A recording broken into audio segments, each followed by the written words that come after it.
everybody, welcome back to Eric's Creative. My name is Eric McGrew, and today we're going to talk about how I built this anniversary sign.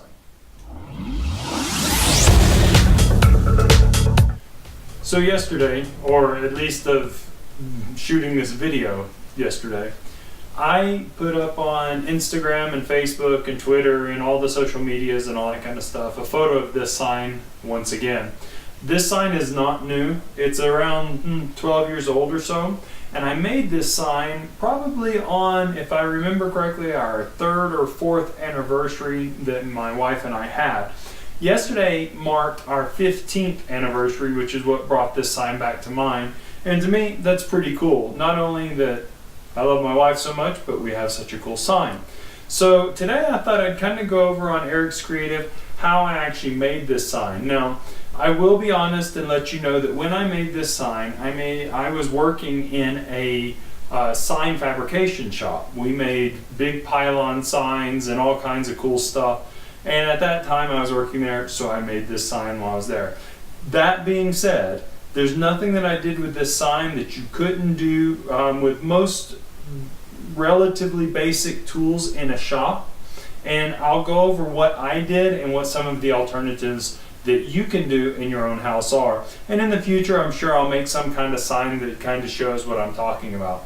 So to get started with, I would like to make mention that this back piece here, this acrylic and aluminum, and this is aluminum, it's just painted a patina with brass and bronze colored mixed paints.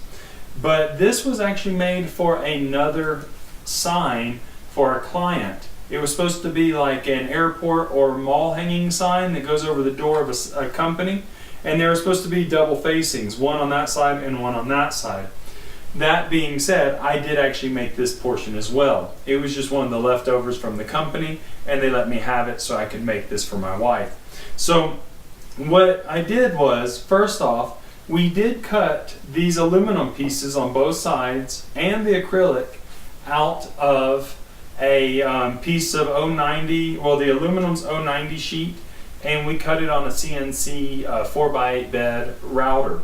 Now, I know most of you guys don't have a CNC router laying around, and you're probably not using some kind of Gerber sign program like I was at the time. But that's no big deal. Why is that? Because aluminum's pretty easy to cut, and it's one of the best metals that you can use for maker projects or that kind of stuff around the house, simply because if you're not welding it, which you can weld, but if you're not welding it, it's really, really simple, safe, and easy to use around the house.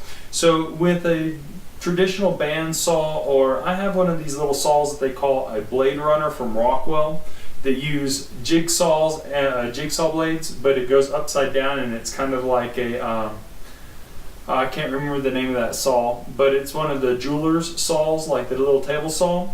You can actually cut these out as well, and even if you don't have that, you could actually use a jigsaw and actually cut it out. You just have to be careful not to scratch the aluminum. So once we cut the aluminum out, then we went and we took a flat disc on an angle grinder, and we used, I want to say, 120 grit sandpaper, and we just laid it down on the piece of metal here and there to get this brushed effect to it. Then we went over it with an orbital sander, sanded it all down, we primed it, and then we sprayed it with a mixed patina. I don't think we actually mixed the paint, if I remember correctly. We actually sprayed a coat and then sprayed a different coat right on top of it. So we painted it with a mix of bronze and brass colored paints.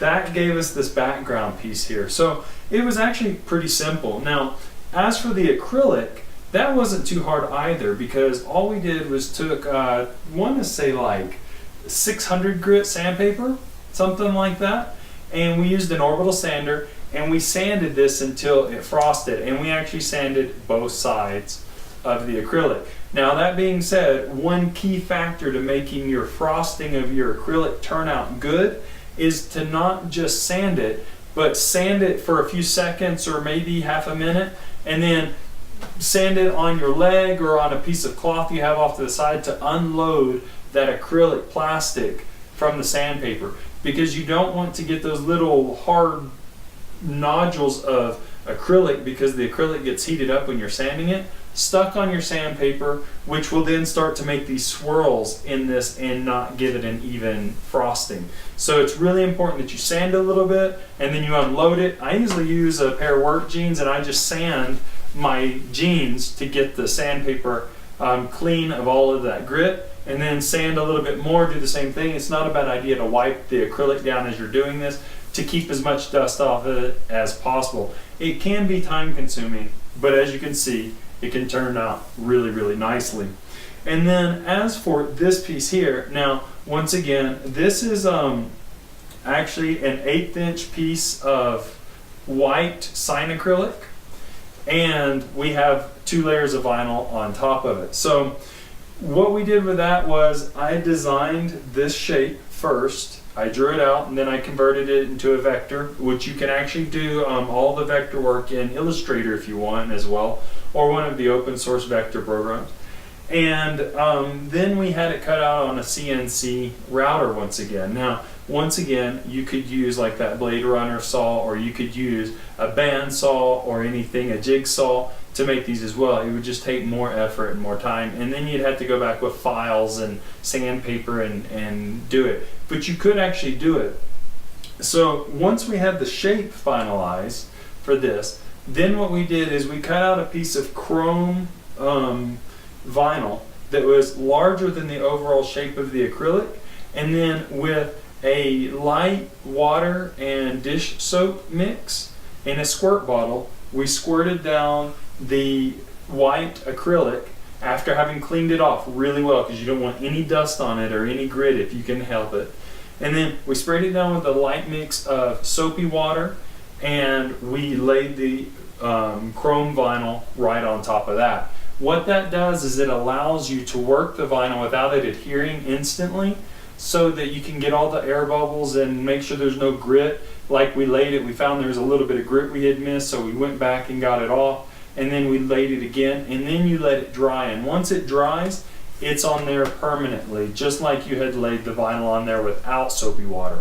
So that's a really good tip that we use for that as well. And then once that was nice and dry, we went back and we took this piece of acrylic and flipped it upside down on top of a table, a clean table, so it didn't scratch the chrome. And then we took an X-Acto knife and cut out right on these edges to make sure that it fit perfectly and that it was right along the edge of the white acrylic, the sign acrylic.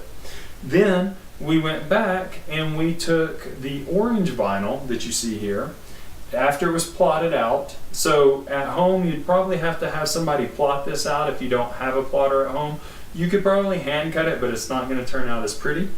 And once we had plotted it and then masked it off with the masking paper and masking tape, we once again applied soapy water and laid it so that we could align it perfectly on top of the chrome, centering it for everything that we wanted.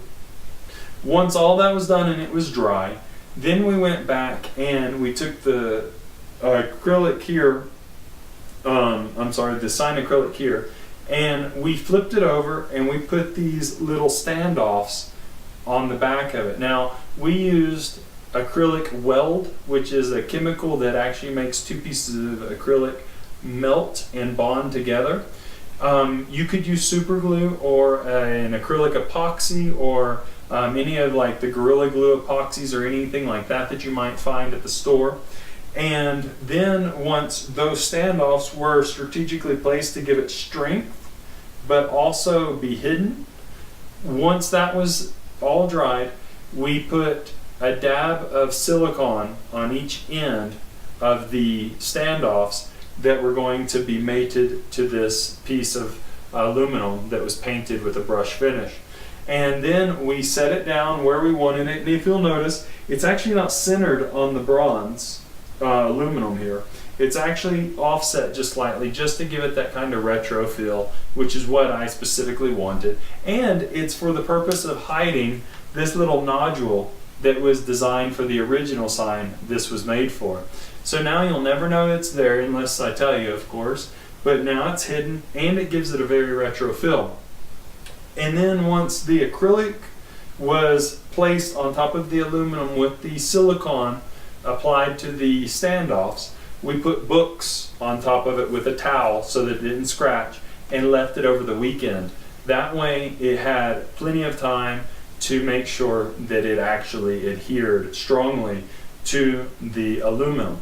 So that's basically how I made it. Now, as for how to make these pieces here, the acrylic and the aluminum stick together, we just wear in this area here, because you don't want to get outside of the aluminum, but in this area here we took 100 grit sandpaper and we scuffed the acrylic right in this area here really well, and then the back side of the aluminum, both sheets and on both sides of the acrylic, with 100 grit sandpaper, and then we just put an epoxy, a 2-part epoxy, and then we put weights on that and let that adhere, and that gave it some teeth so that the acrylic and the aluminum adhere together with that epoxy grabbing into both of them.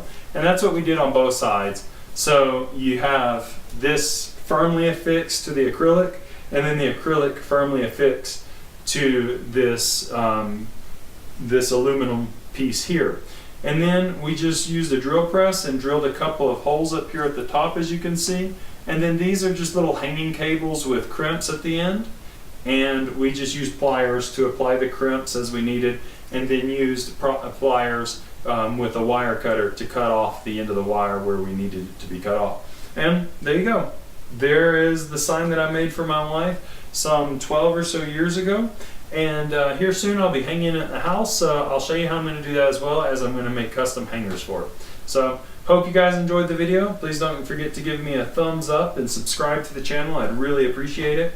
And I hope to see you on Garage Amino, or maybe through the comments on my channel. Thanks again, guys. See you in the next episode.